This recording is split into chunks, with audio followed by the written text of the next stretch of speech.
خوش آمدید۔ اگر واقعی حکومت و تحریک انصاف میں سنجیدہ مذاکرات ہوں، اگر واقعی متحرک گروپ مصالحت اور اتفاق رائے پہ آمادہ ہو جائیں، خوش نیتی سے کام لیا جائے تو لچک آ سکتی ہے اور راستہ نکل سکتا ہے۔ خوش گفتاری کو چند ماہ بعد اپنا لیا جائے تو تلخیاں ختم ہو سکتی ہیں۔ خوشگوار ہوگا اگر ریاست مصالحت سے چلنا شروع ہو جائے۔ خوش سلیقی سے معاملات کو نپٹانا کچھ مشکل نہ ہوگا۔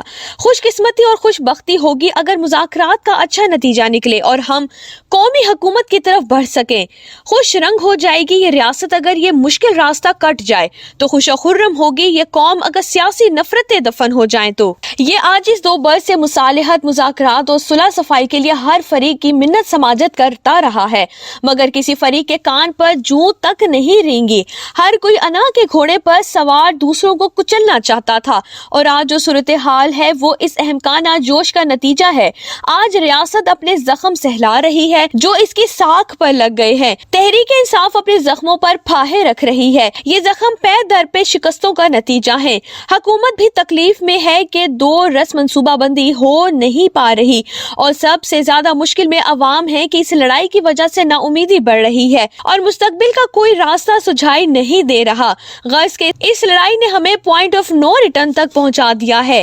جب اس عاجز صحافی نے مصالحت کی بات کی تو ہر طرف ایک فریق نے گالیوں کے ٹوکروں سے نوازا۔ سب سے زیادہ پی ٹی آئی کے مہربان برستے رہے، آج وہ خود بڑھ بڑھ کے مذاکرات کی بات کر رہے ہیں۔ میں ان باتوں پہ خوش ہونے کے ساتھ ساتھ پریشان بھی ہوں کہ مہربان نے یہاں تک آتے آتے بہت دیر کر دی ہے۔ پلوں کے نیچے سے بہت سا پانی گزر چکا ہے۔ اگر یہ کام پہلے کیا جاتا تو پی ٹی آئی کو بہت بڑے ریلیف مل سکتے تھے، اب ان کا امکان کم ہو گیا ہے۔ اگر تلخ نوائی نہ سمجھی جائے تو غرض ہے کہ 8 فروری کے انتخابات کے بعد مقتدرہ دباؤ میں تھی۔ اس تحریک انصاف کی مقبولیت کا خوف تھا اور مصالحت نہ ہونے کی صورت میں اندیشہ تھا کہ اس کا تشکیل کردہ سیٹ اپ چل نہیں پائے گا۔ وہ اس وقت خان کو رہا کر کے نظر بندی پر تیار تھے، دھاندلی کمیشن بنانے پر بھی تیار تھے۔ اب صورتحال یکسر بدل چکی ہے۔ مقتدرہ کو اب تحریک انصاف سے کوئی خوف نہیں رہا، اسے تو اب یہ اندیشہ بھی نہیں رہا کہ یہ سیٹ اپ چل نہیں پائے گا۔ فروری 2024 میں مقتدرہ کے اندر پی ٹی آئی کے در پردہ حامی موجود تھے۔ اب پوری مقتدرہ یکسو ہو کر عمران مخالف بیانیے کو ریاست کا بیانیہ سمجھتی ہے۔ مقتدرہ کے طاقتور ترین لوگوں کا ایمان کی حد تک یقین ہے کہ مہربان کسی اشارے پر ریاستی فوج کے اختلاف اور اس کے ایجنڈے پر کام کر رہا ہے، چنانچہ وہ اسے روکنے کے لیے آخری حد تک جانے کو تیار ہیں۔ تحریک انصاف پے در پہ تحریکیں جلسے اور مارچ کر کے اپنی مقبولیت کو خود بے اثر کر دیا ہے۔ اسٹریٹ پاور اور چیز ہے اور ووٹ پاور اور چیز۔ تحریک انصاف کی ووٹ پاور ایک حقیقت ہے، مگر دوسری طرف تحریک انصاف کی اسٹریٹ پاور کا نہ ہونا بھی ایک تلخ حقیقت ہے۔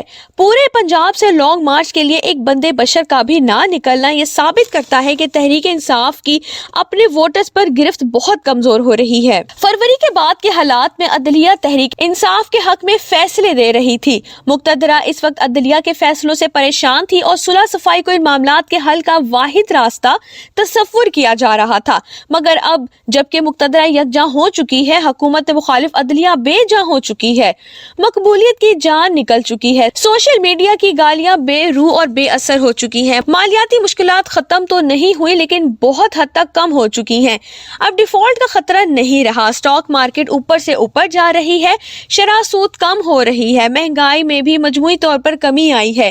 ظاہر ہے ان معاملات و واقعات سے مقتدرہ اور حکومت زیادہ پر اعتماد زیادہ مضبوط ہوئے ہیں۔ پی ٹی آئی اس وقت کمزور ترین پوزیشن پر ہے، بغیر کسی شرط کے مذاکرات پر آمادہ ہونا بھی یہی ظاہر کرتا ہے کہ پی ٹی آئی سول نافرمانی کی طرف نہیں جانا چاہتی، کیونکہ جیل سے باہر کی قیادت کو یقین ہے کہ سول نافرمانی کی تحریک کی کامیابی کا کوئی امکان نہیں ہے۔ فی الحال مذاکرات کی عدم سنجیدگی کا اندازہ اس سے بھی ہوتا ہے کہ پی ٹی آئی نے سول نافرمانی کی کال دے رکھی ہے اور دوسری طرف حکومت نے کسی ایک قیدی تک کو رہا نہیں کیا۔ اگر مذاکرات سنجیدہ ہوتے تو تحریک انصاف سول نافرمانی کی کال واپس لیتی اور حکومت اعتماد سازی یعنی کچھ نہ کچھ قیدی رہا کرتی۔ اس لیے فی الحال مذاکرات کی بات نون سٹارٹر ہے۔ تحریک انصاف کے مخالفوں کو اب پتہ چل چکا ہے کہ یہ پنجاب سے بندے نکالنے کی پوزیشن میں نہیں ہے۔ تحریک انصاف جتنا بھی زور لگا لے، اس کے اپنے لوگ بھی بجلی، پانی یا گیس کے بل دینا بند نہیں کریں گے۔ ابھی ریاست نہ تو اس قدر کمزور ہوئی ہے کہ سول نافرمانی آسان ہو گئی ہو، اور نہ تحریک انصاف اس قدر مضبوط ہے کہ لوگ پارٹی وفاداری کی بنیاد پر ریاست سے براہ راست متصادم ہو جائیں۔ مذاکرات، مصالحت اور پھر حتمی طور پر قومی حکومت کی تجاویز میں سب سے بڑی رکاوٹ بے اعتباری ہے۔ حکومت کو آج بھی شک ہے کہ مہربان خان واقعی مذاکرات کی سنجیدہ خواہش مند ہیں یا نہیں۔ حکومت کو بے یقینی ہے کہ مذاکرات کو مہربان خان کسی بھی دن سبوئے تاز کر سکتے ہیں، مذاکراتی کمیٹی کو چارج شیٹ کر سکتے ہیں۔ دوسری طرف تحریک انصاف کو بھی مکمل یقین ہے کہ ان مذاکرات کے نتیجے میں اسے کوئی ریلیف ملے گا۔ وہ تو چاہتی تھی کہ فوج سے براہ راست مذاکرات کرے، مگر مقتدرہ کے مسلسل انکار سے تحریک انصاف کی مایوسی میں اضافہ ہوتا گیا ہے۔ تحریک انصاف کو اعتبار قائم کرنا ہوگا اور حکومت کو اسے اعتماد دینا ہوگا، تبھی کچھ پیش رفت ممکن ہے، مگر نتیجہ 0 ہی نکلے گا۔ حکومت کوئی بیوقوف تو نہیں جو اپنے سرپرست مقتدرہ کو چھوڑ کر یا ناراض کر کے تحریک انصاف سے کوئی معاہدہ کرے۔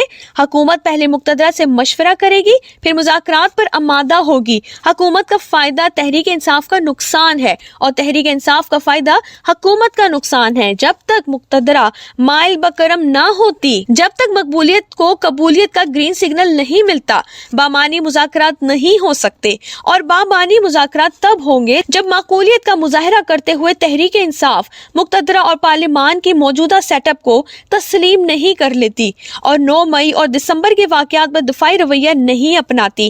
گو یا مذاکرات میں مقبولیت کارڈ نہیں، معقولیت کارڈ چلانا پڑے گا، ورگنہ قبولیت کا گیٹ عبور نہیں ہوگا۔